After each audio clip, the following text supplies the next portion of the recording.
일본의 아시아 프레스가 지금 현재 북한 내부에서 어떤 일이 벌어지고 있는지 북한 국경에서 북한 병사들의 인터뷰를 통해 충격적인 상황들에 대해 소상하게 밝히고 있습니다. 정성산 TV가 가열차게 주장하는 캠페인이 있다면 무엇이겠습니까? 우리는 윤석열 대통령 시대에 반드시 북괴 김정은 멸망, 북한 동포들을 해방할 수 있는 자유북진 통일의 기틀을 만들어야 한다라는 거 아니겠습니까? 정성산 TV 좋아요, 구독, 알림은 큰 힘이 되겠습니다. 자, 아시아 프레스는 북한 내부 현역 경비병에게 듣다. 북중 국경의 지뢰매설 어디에 묻혔는지 몰라. 병사들도 공포. 탈북 밀수는 이제 불가능하다. 지난 3년 10개월 동안 김정은 정권은 북한 중국과의 국경지대 경비 체제를 그 어느 때보다도 엄중히 하고 압록강과 두만강 변을 철조망과 감시 초소로 겹겹이 봉쇄해 버렸다. 그 실태에 대해 북한의 현역 국경경비대원은 지뢰가 매설돼 있어 병사들도 무서워하고 있다라고 아시아 프레스 취재 협력자에게 말했다. 북한 양강도에 사는 아시아 프레스 취재 협력자는 8월 압록강 상류 지역에서 복무하는 국경경비대 하사관 A씨와 접촉했다. 북한에서는 7월부터 코로나 통제가 완화돼 군인들이 부대에서 나와 외출할 수 있게 됐다. A씨는 20대 후반의 베테랑 북한 경비대원이다. 또한 함경북도에 사는 협력자도 경비 체제에 관해 주민들에게 조사를 실시했다. 감시 카메라와 전기 철조망의 운영 실태, 이제 밀수도 탈북도 불가능하다. 북한의 현역 국경경비병 A씨는 이렇게 단언했다. 이하는 그 이유에 대해 A씨에게 들은 내용들이다. 북한 현역 국경경비병 A씨는 이렇게 말했다. 감시 카메라가 24시간 작동하고 있다. 특히 월경 경계를 요하는 지점에서는 전담 인력이 계속 모니터를 보고 있고 영상은 저장돼 상부에서도 볼 수 있다. 전기 사정은 매우 나쁘지만 철조망에는 임의로 전기를 흘러보내고 있어서 근무하는 경비병도 무서워서 비 오는 날에는 감전사고가 일어날지도 모른다고 전기 철조망 근처에 가지 않는다. 국경에서 500m까지의 구역에 완충 지대를 만드는 공사가 계속되고 있는데 개미 한 마리도 들여보내지 말라고 지시했다. 완충 지대가 완성되면 민간인이 국경에 접근하지 못할 것이다. 이 완충지대 조성과 관련해 두만강 변인 해령시에 사는 협력자는 8월 후반에 다음과 같이 증언한 바 있다. 완충지대를 만들기 위해 두만강 국경 근처 마을을 철거하고 주민들을 타지로 강제 이주시키는 작업이 계속되고 있다. 국경 근처의 협동 농장 밭은 없애지 않고 그대로 울타리로 둘러싸서 출입하는 인원을 고정해 농작업을 시키고 있다. 이때는 경비대원이 함께 농지에 들어가서 농민이 국경에 접근하지 못하도록 감시한다. 무단 진입하면 사격한다고 경고하고 있다. 완충지대 설정은 코로나 팬데믹이 시작된 2020년 8월에 북한의 안전성 명의 포고가 나오고 시작됐다. 아시아 프레스가 입수한 포고에는 국경에 접근하는 자는 무조건 사격한다 라고 적혀 있었다. 지뢰 매설은 사실일까? 중국으로의 월경과 밀수를 차단하기 위해 압록강, 두만강 변에 지뢰를 매설했다는 미확인 정보가 2021년 후반부터 전해지기 시작했다. 북한 국경 전역이 아니라 월경 다발 지점에 한정된 것이지만 주민에게 다가가지 말라는 경고가 있었다. 그러나 자국민의 도강을 저지하려고 지뢰 매설까지 했을까? 또한 홍수 등으로 지뢰가 유출되면 중국 측에서 사고가 발생할 가능성이 있다. 아시아 프레스는 지뢰 매설 정보에 관해서는 확증이 없어 공개를 보류해 왔다. 8월에 접촉한 현역 북한 국경경비병 A씨는 지뢰에 대해 이렇게 말했다. 그는 지뢰는 전문 공병 부대가 설치했다. 하지만 어디에 몇 개의 지뢰를 묻었는지는 비밀이다. 그러다 보니 경계 근무를 서는 경비대 병사도 어디에 있는지 잘 몰라서 군무를 무서워할 정도이다. 이와 관련해 회령시에 사는 또 다른 협력자는 두만강 근처에 사는 주민과 만나 상황을 들었다. 그는 지뢰 문제가 심각하다고 본다. 올해 장마 때 비 때문에 두만강 근처에 떠내려간 지뢰가 많아서 그걸 회수, 보수 작업을 하기 위해 군인과 노동자가 동원됐다고 이 마을 사람이 말했다라고 말했습니다. 그는 말했다.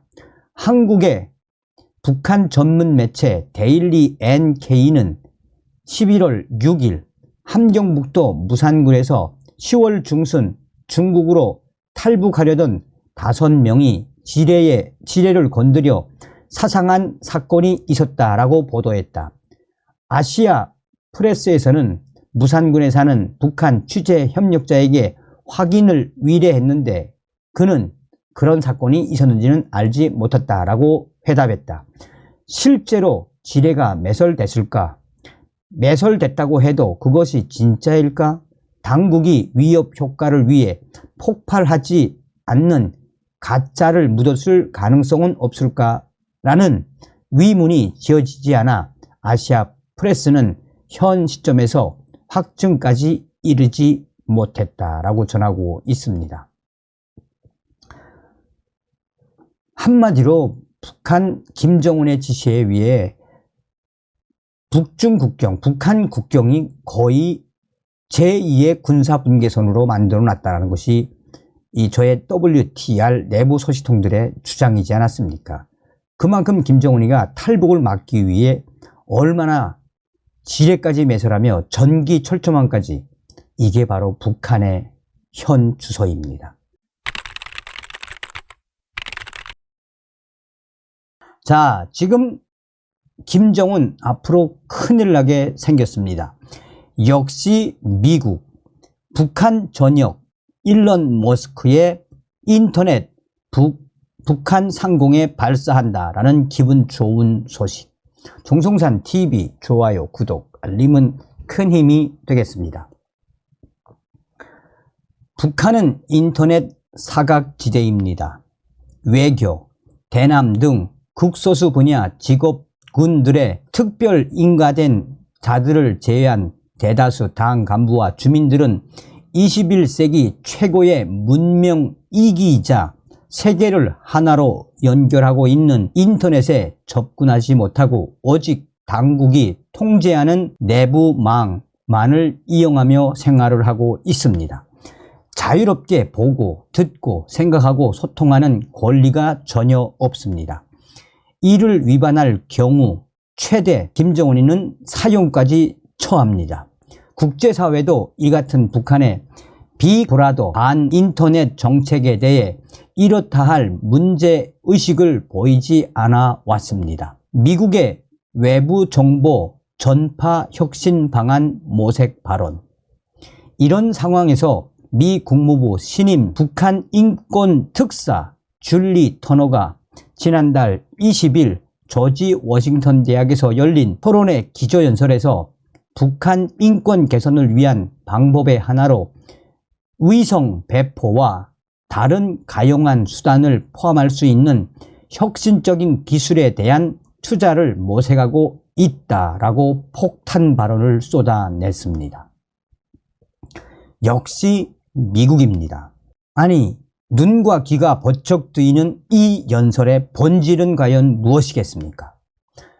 북한 인권을 개선하기 위한 전략, 전술이 기존의 북한 당국에게 선의의 조치를 촉구하며 일부 주민들과 간접 접촉을 하는 수준, 탑다운을 넘어 미국은 최첨단 과학기술을 활용하여 광범위한 일반인들을 직접 상대하는 새로운 차원, 바텀업으로 발전되는 결정적인 모멘텀이 될 것이기 때문입니다.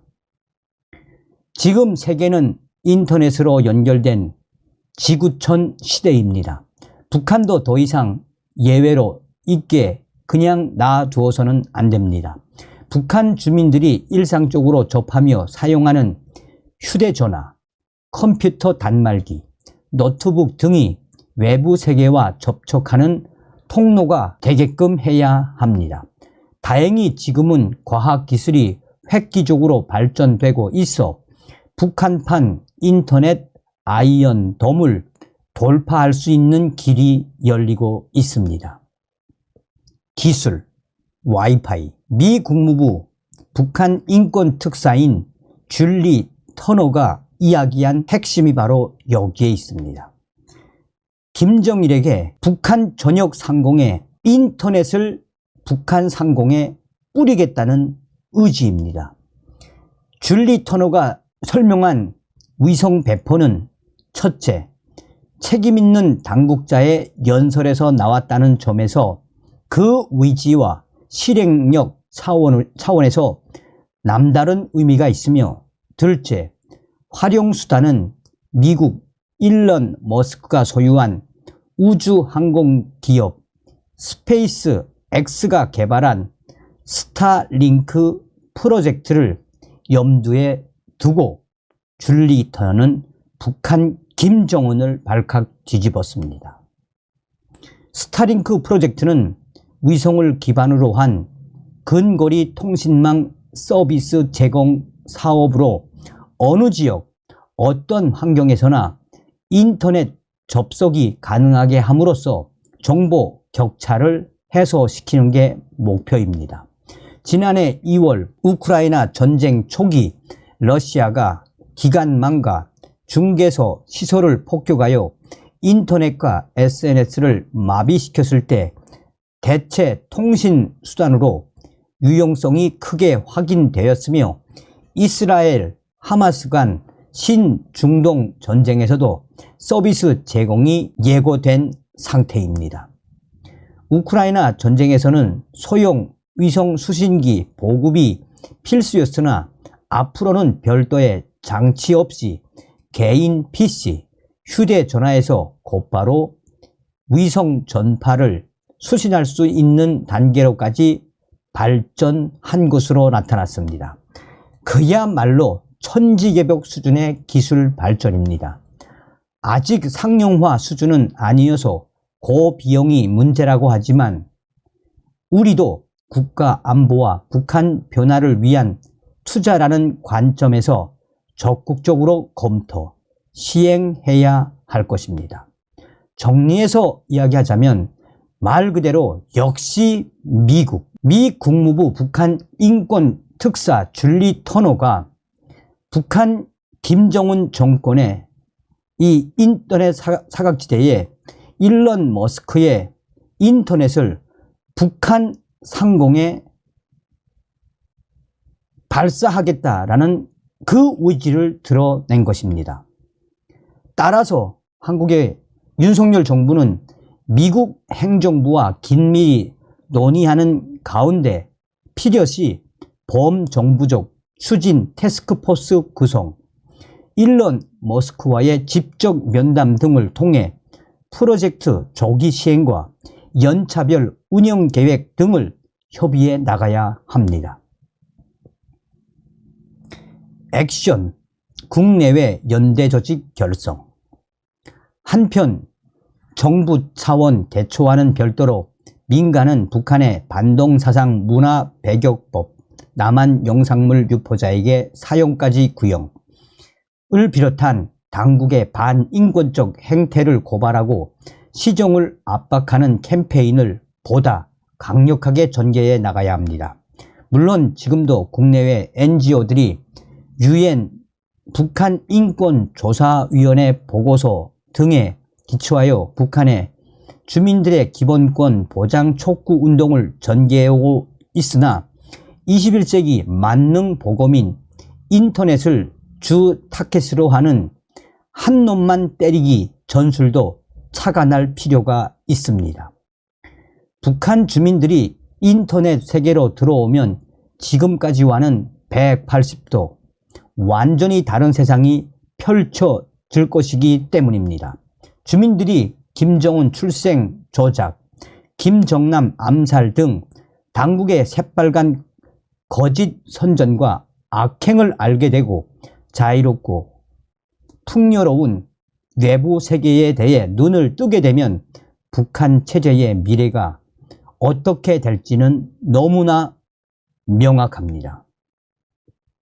이 같은 캠페인을 가속화하고 지속 추진하기 위해서는 가칭 북한 인터넷 개방을 위한 국제연대체를 조직하는 것도 좋은 방법이 될 것입니다.